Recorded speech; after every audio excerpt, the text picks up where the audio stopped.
दोस्तों, late English romantic poet John Keats को classical works पढ़ने का बहुत शौक था अपने लिटरेचर के शुरुआती करियर में, जैसे ग्रीक और रोमन वर्क्स, होमर के वर्क्स।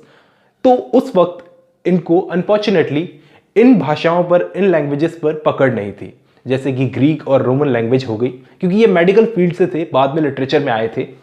तो इन्होंने ट्रांसलेशंस को पढ़ना शुरू किया, जैसे अलेक्जेंडर पोप के ट्रांसलेशन, और एलिजाबेथन एज में एक पोएट थे जॉर्ज चैपमैन। ये एक पोएट भी थे, प्लेराइट भी थे और ट्रांसलेटर भी थे। तो उनके वर्क्स को पढ़ना इन्होंने शुरू किया। जब उनके वर्क्स को इन्होंने पढ़ा, उनकी ट्रांसलेशंस को इन्होंने पढ़ा, जो ग्रीक ट्रांसलेशंस थी, उनको पढ़ने के बाद में इनको काफ़ी अच्छा लगा। तो उसके बाद में इन्होंने ये एक पोएम लिख डाली जिसका नाम है on first looking into Chapman's Homer. George Chapman के लिए लिखी है कि उन्होंने कितना अच्छा ट्रांसलेट किया था। ये लिटरेचर के शुरुआती करियर की पोएम है जॉन कीट्स के। और दोस्तों, ये एक सोनेट है। इसके अंदर क्या क्या बताया है जॉन कीट्स ने, लिटरेचर की पावर को बताया है कि लिटरेचर आपको क्या क्या फील करवा सकता है, वो सब आगे हम देखेंगे जब हम पोएम पढ़ेंगे। तो ज्यादा टाइम ना वेस्ट करते हुए शुरू करते हैं। जॉन कीट्स को क्लासिकल वर्क्स पढ़ने का बहुत शौक था, जैसे ग्रीक लैंग्वेज में लिखे हुए वर्क्स, लैटिन लैंग्वेज में लिखे हुए वर्क्स, होमर, वर्जिल, ऐसे बड़े बड़े वर्क्स पढ़ने का शौक था। लेकिन क्लासिकल लैंग्वेज पर जॉन कीट्स की इतनी पकड़ नहीं थी, तो उन्होंने ट्रांसलेशंस पढ़ना शुरू किया, जैसे अलेक्जेंडर पोप का ट्रांसलेशन पढ़ना शुरू किया। लेकिन उसमें उनको इतना मज़ा नहीं आया। तो एलिजाबेथन एज में, उनसे पहले की एज में, एलिजाबेथन एज में एक पोएट थे जॉर्ज चैपमैन।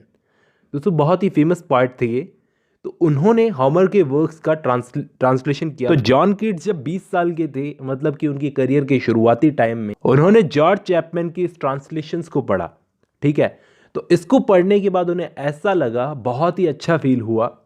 तो उन्होंने एक सोनेट लिख डाली इस पर, जिस सोनेट का नाम है on first looking into Chapman's Homer. तो ये वो हमारी छोटी सी पोएम है, ये 14 लाइनों की है। इसका मतलब ये है कि ये एक सोनेट है। इसकी फर्स्ट लाइन में कीट्स बोलते हैं, much have I travelled in the realms of gold.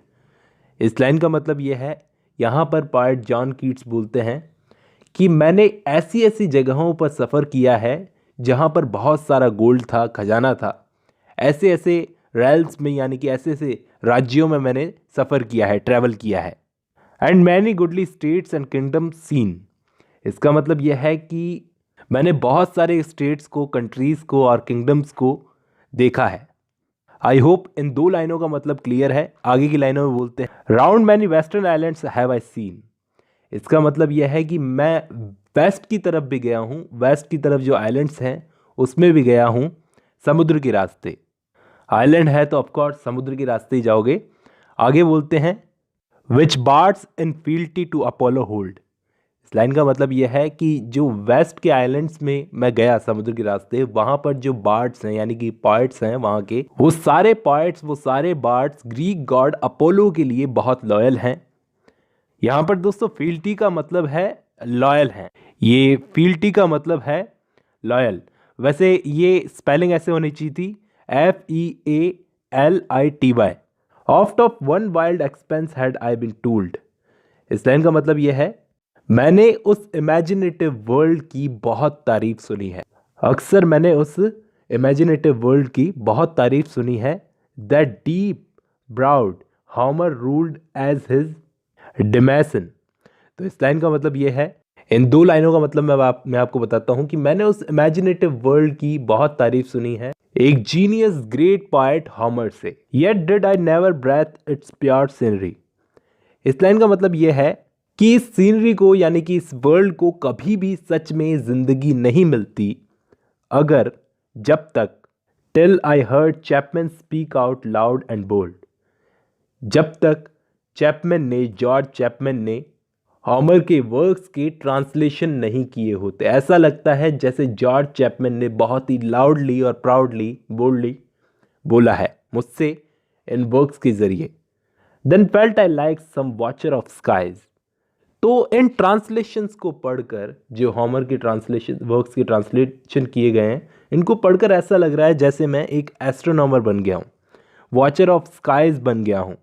When a new planet swim into his can.